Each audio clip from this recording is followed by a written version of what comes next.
Well, YouTube, I apologize that I'm so shiny. I have really oily skin and it's hot out, and so it's like oil, it's wet, it's not a good look. So basically, I lost my grocery gift card. I buy all of my groceries on gift cards, and usually I can keep track of them. But a friend went to pick up groceries for me in the midst of a pretty severe depression. I couldn't even get up to cook, let alone go out to the grocery store. And she gave it back to me and I have no idea where I put it. So the $100 I had budgeted for groceries for the end of the month, nowhere to be found. I am not the most financially secure right now, so money is tight. So I figured this would be a good opportunity for me to practice my skills of eating out of my pantry and my freezer. I feel like this is something that people that have lived in poverty do out of necessity for when you do have an unexpected bill or something. Usually the first thing I try and cut back on is groceries. I also feel like it's a good skill to have because of rising food prices. I know I've been looking into ways to cut my food budget down, so I'm looking into ways to grow my own food, buy my food locally so it's not affected by international supply chain issues, and, do things like bake my own bread. Sourdough bread, I thought it was easy. No, it is very involved, so that's going to be a skill that takes some time. But other breads, I think I should be able to learn. And my 90-year-old neighbor that I'm really good friends with, she's like best friends with my 3-legged cat. It's very cute. They have a TikTok. I'll put it right here. She said that she would teach me how to knead bread because I feel like it's something that you need to know the feel of the bread and know when to add more flour and when to add more water. I figure if I can learn how to make my own bread, it's a good skill to have. And this is going to make me sound far older than my age, but I just feel like our generation, the millennials and the zillennials and even Gen X and even some boomers to a certain extent, we are so far removed from our food. And I know that some people are totally okay with that. But for me, I have gotten a little bit into the prepping hobby, but also I just think it's a holistic, kind of peaceful, mindful way to live. It just gives me so much more appreciation for my food. If you don't know this, I had an eating disorder for a very long time. I battled with food. Me and food were not on good terms. I was just constantly I had to eat food, but it was a struggle. And I was very thin and everyone was giving me compliments and stuff, but I was also super unhealthy. I was throwing up so much that my stomach started bleeding and I was throwing up blood. Been healing my journey with food. I did some therapy for my eating disorder, and one of the activities that we had to do was to take something like a cracker and to think about all of the energy and time that went into that cracker. So thinking about the seed getting planted in the ground and how much water and fertilizer and sunshine that seed needed to be made into the wheat, and then the salt in the cracker, and just thinking about the start to finish process of your food. So that way you eat it more mindfully and you're more grateful for it, and it's a more intuitive way of eating. All of this to say, maybe I'll stick this at the end of the video because I kind of went on a side rant there. I think eating out of your pantry is a good exercise in gratitude and a good exercise in creativity, and it kind of gets you in touch with your food again, because a lot of times when I'm eating out of my pantry, I have to make things from scratch because I don't have access to buying bread or pre-made pasta dishes or fresh vegetables and things like that. I am actually kind of weirdly looking forward to this. One of the things that I'm going to try is I have some carrots in the fridge, and I also bought a few apples. So I had $8 left on a gift card to Shoppers Drug Mart, and so I used that to buy 4 liters of milk because I know I can use milk for lots of different kinds of things, and then 3 apples. The apples were $1 each, which was kind of expensive, but it wasn't too bad. So I figured I could use the apples to make some carrot and apple muffins, which I've never made before. I'm gonna give that a try tonight. I also raided my 90-year-old neighbor's cookbook collection, so I have a bunch of really old, tried and true recipes. And I'm gonna spend my night looking through cookbooks because I guess I'm 90 years old as well, at heart. So I'm also gonna make a soda bread, which is a traditional Irish recipe and uses baking soda to rise. It's very dense, very crusty, but very, very good. And you can add chocolate chips and stuff like that in it. This one calls for buttermilk, but when you're eating out of your pantry or you're eating out of your fridge, something really helpful to do is to use what you have on hand. You don't have to have all of the exact ingredients for a recipe.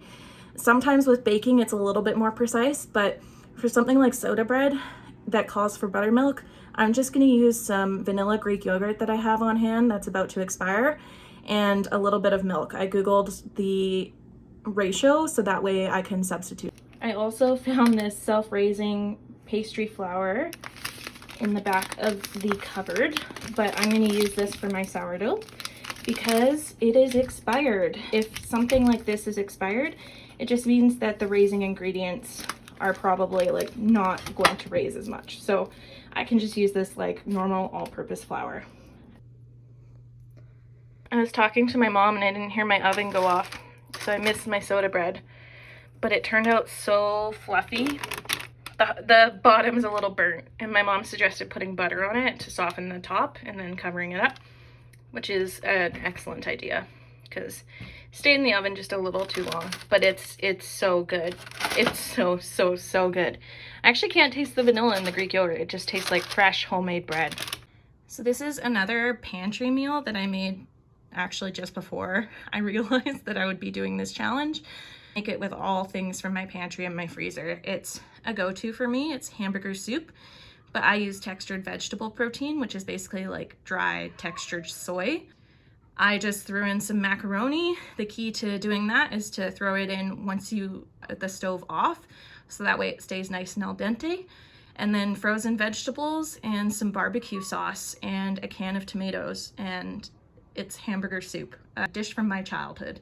I'm craving dessert, but I don't want to use my bread because I use that for the morning, and I don't want to use the muffins because those are my snacks. So I might make something dessert-wise. I might just get out some canned fruit and then look up a recipe, see if there's anything I can do with canned fruit or if I should just eat it from the can. And then I am also going to have some tea as well.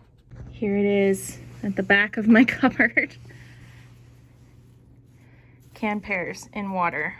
Hopefully the recipe doesn't require syrup, but I can always just, I don't know. I feel like I'm okay with a less sweet cobbler. It's flour on the counter from last night because we keep it real around here on my channel. Yeah, just haven't cleaned since then. So he calls for 2 of these cans, but I am just gonna have it and use one because I do not need that much cobbler. So I have canned pears that I bought thinking that I would use them, but I actually prefer canned peaches, and usually I eat them with cottage cheese as like a vegetarian protein thing. Can of pears has just been sitting in my pantry staring at me, and I have no idea what to do with it. So I just quickly Googled, and you can make like fruit crisps and like fruit cobblers and stuff with canned fruit. That's like so much cheaper than making it with fresh fruit. So I'm gonna try and make a pear cobbler and see what happens.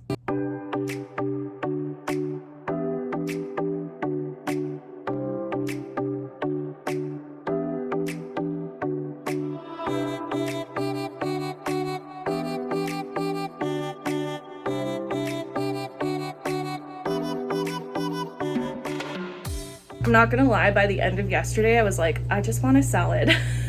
Like a lot of poverty meals and stuff like that are like heavy, they're dense. It's like the way that our ancestors used to live, the pioneers used to live. So it's like meat and potatoes and bread and jams and like preserved fruit and stuff. And yeah, by the end of the day, I was like, I really just want to eat a cucumber. So I did, because I had a cucumber in my fridge.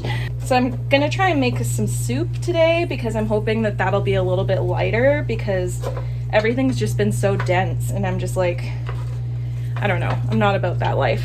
You pull something out of your freezer and your whole system falls down. I know it's cheaper to buy onions, but not by much. A bag like this is $2 in the frozen section at Superstore. And I absolutely hate chopping onions, so I always have a bag of chopped onions in my freezer. Makes things faster too. I was looking through some cookbooks that my 90-year-old neighbor gave me, just trying to find some recipes, and I saw this recipe with cream corn and black beans, and then they used taco sauce, but I figured I can use taco seasoning. And they had stock, but I want to add more vegetables, so I'm going to do crushed tomatoes. So I'm just browning the onions. I'm kind of freestyling this. We'll see how it turns out. Looking at what I have for vegetables, and I have some wrinkly old carrots and a wrinkly tomato. Soup is a great way to use up old vegetables. Now, obviously, if you didn't have fresh onions or garlic, I use garlic paste from my fridge that's preserved in vinegar so it lasts a long time. You could always use garlic powder and onion powder. I used that a lot when I was really poor. I am going to be using this bouillon. I always buy bouillon because it's cheaper than stock. I'm loosely vegetarian, so I just don't like the taste of meat, but I like the taste of beef stock. So if the stock taste is really important to me, I'll use something like this where it's like pretty fancy, expensive bouillon. I just happen to have it on hand.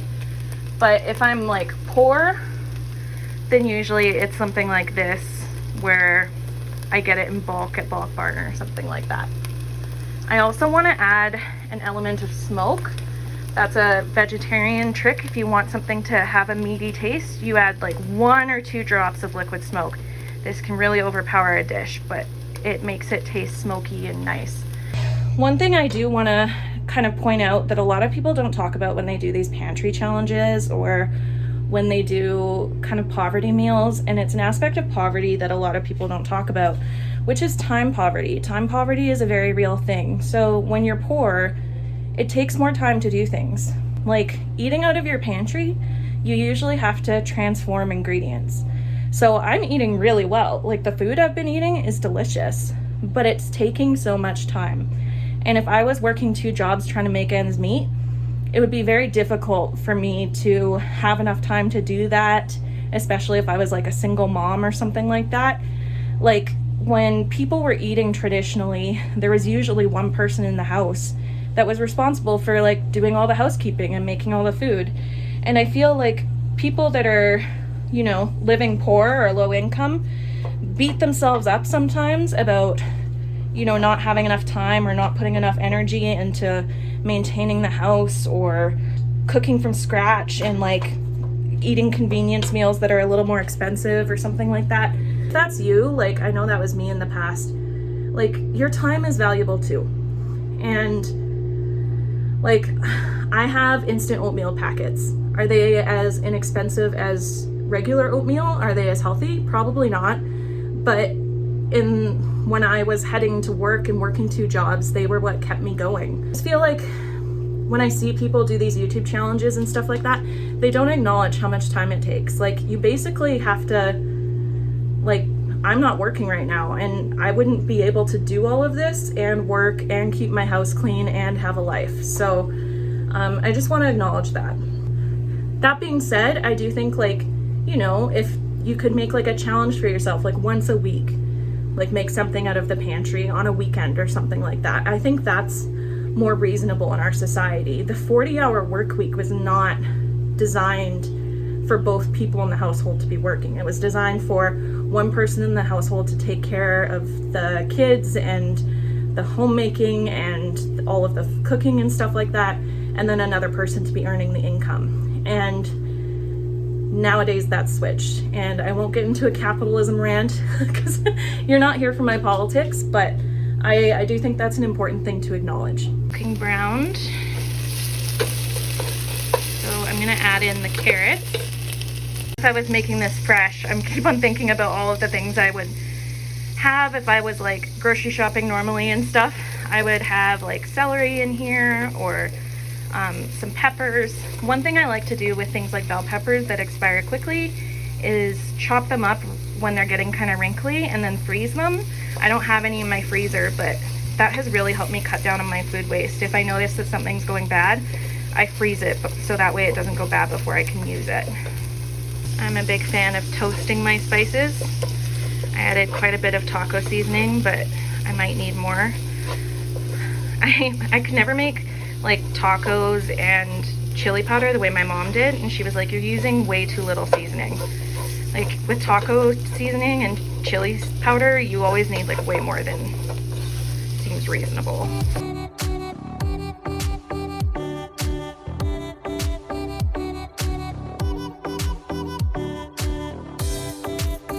Get out my bag of veggie scraps. And this will go in here.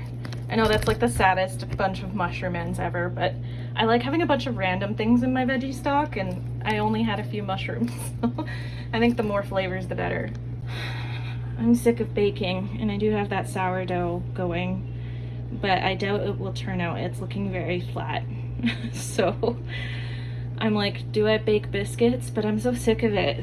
So I think I might just add pasta or rice to this to make it like a complete meal, or I might just use soda bread for dunking. Maybe that's what I'll do.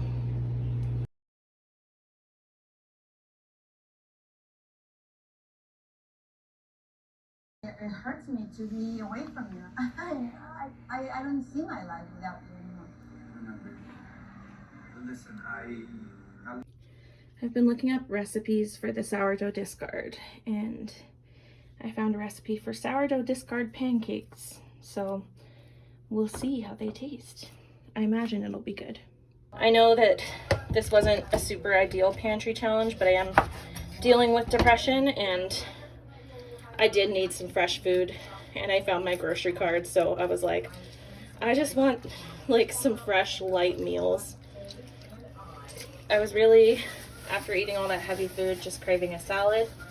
So I got some cheap stuff as far as salads is concerned. This is an herb stripper, by the way, if any of you don't know what this is. I had it on my Amazon wish list, and one of my followers got it for me. I'll put a link to it below. Watch this. Ready?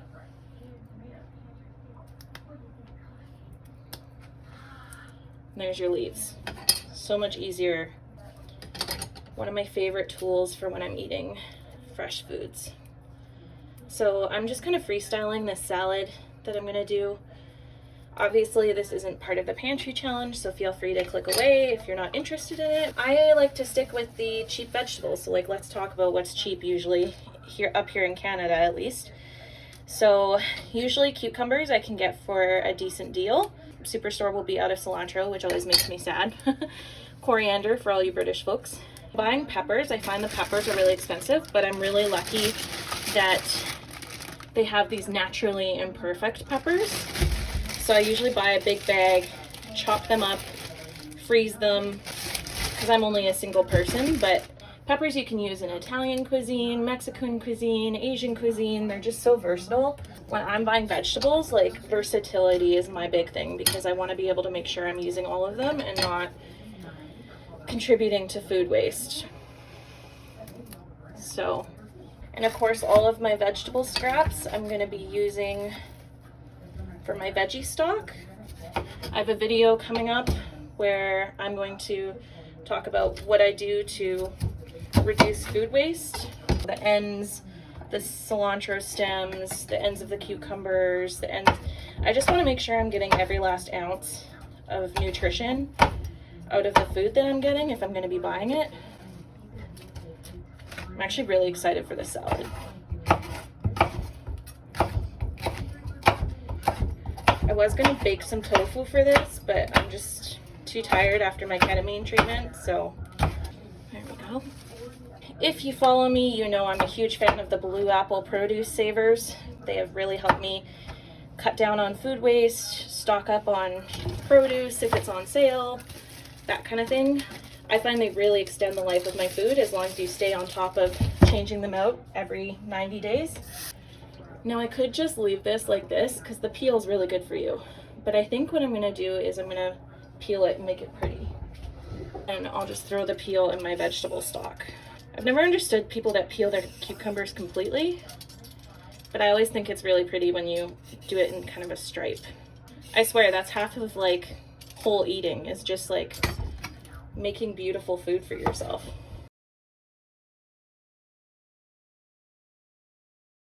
Now I have some celery that I'm gonna add. I never eat enough celery to basically be able to eat the whole thing, but I could always chop it and freeze it. But I feel like celery is just like, you know, like I saw this tweet once and it was like, celery is like, what if God said water but with hair in it. And that's kind of how I feel. Like, it's refreshing. I like it in salads, I like it in soups, but I can live without it. And freezer space is at a premium because I live in an apartment, so I usually just buy celery by the stalks so that way I don't waste it. Oh, this looks delicious. It smells so fresh. 4-week-old carrots. So like, blue apple is pretty amazing. Whenever my mom watches me grate, she gets so anxious. I feel like it's a mom thing. I found like literally the last navel oranges in the store. I don't know if people are buying all the navel oranges because things are expensive lately or what, but so I'm gonna freestyle this dressing, but I think I'm gonna make it like kind of an orange honey sesame dressing. If you're ever using citrus, like, use the peel. There's so much flavor in the peel and you paid for it. You might as well get the use out of it. Just add some cashews, I think. So you see that I'm saving these peels and I'm gonna freeze them and use them to flavor my water. I really try to make sure that if I spend money on something, I use everything I can. It's good for the earth, good for my pocketbook. Yes, you can buy dressings. Sorry for the noise. I'm like 5. Yes, you can buy dressings at the store, but it's so much cheaper to make your own and they're usually like 10 times better. So all of these were pretty cheap except for the leafy vegetables, but I'm hoping now that we're getting into summer here in Canada, I can grow my own so I don't have to pay for that. But like the celery, the peppers I got naturally imperfect. I don't care what they look like. Cucumbers, just a little bit of cilantro, and then 1 navel orange to make all this dressing. And then the bag of chow mein noodles that I'm going to use for crunch was pretty cheap, and I have the cashews in my pantry, so a pretty cheap, fresh, light meal. Now these crunchy noodles, that's what makes it. I'm looking after my ex's cat. You can see she's curious, but this is going to be delicious. I always get my cashews in bulk at Costco. And here is my veggie stock and my prepped chopped peppers. My lovely followers gave me eggs from her brother's farm, and they're beautiful. They're huge, they're massive, but they're beautiful, and I'm just like so lucky to have all of you, really. Another recipe idea I got when I was looking through my neighbor's cookbooks for the Pantry challenge. I have cream of mushroom soup, and apparently it's really good mixed with eggs, and I have a bunch of farm fresh eggs, so I'm gonna try that. I bought some mushrooms when I went out and after I found my grocery cart, so I chopped some of those up, and I'm gonna add this and make some scrambled eggs and see how that turns out. Okay, moment of truth. Yeah, that's good. So thank you so much for following along. This is Editing Angie here. This was not what I was expecting it to be, but when you have severe depression, pardon the noise, I'm looking after my ex's cat and she found her squeaky mouse. When you have severe depression, sometimes you just have to accept that life just won't go according to plan. And so I was hoping to do the Pantry challenge, but the Pantry challenge takes effort, it takes time, and it takes a lot of like creativity, and I just ran out of those pretty late. Also, I forgot like how heavy a lot of like the pantry food is. Like, oh my goodness, I just wanted salads and like, you know, light meals here and there after eating like that over the weekend. So that's what this ended up being, and it's a little bit informal and not what I was expecting, but I hope that you still enjoyed it. If you'd like to see more videos like this, I can definitely do that. Just let me know. Just remember to take life one step at a time. You're doing your best, and that's good enough. So I will see you in the next video. Thanks so much. Bye.